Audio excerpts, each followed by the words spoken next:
Hello everyone, my name is Betty, working with Children's Legacy Partnership in Uganda.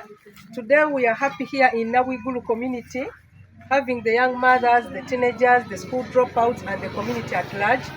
These students have been in a lesson of reproductive health. We are really grateful for all those who have donated this support of these period supply kits to these young girls and mothers. So far now 40 girls have gotten the period supply kits. We are really so grateful.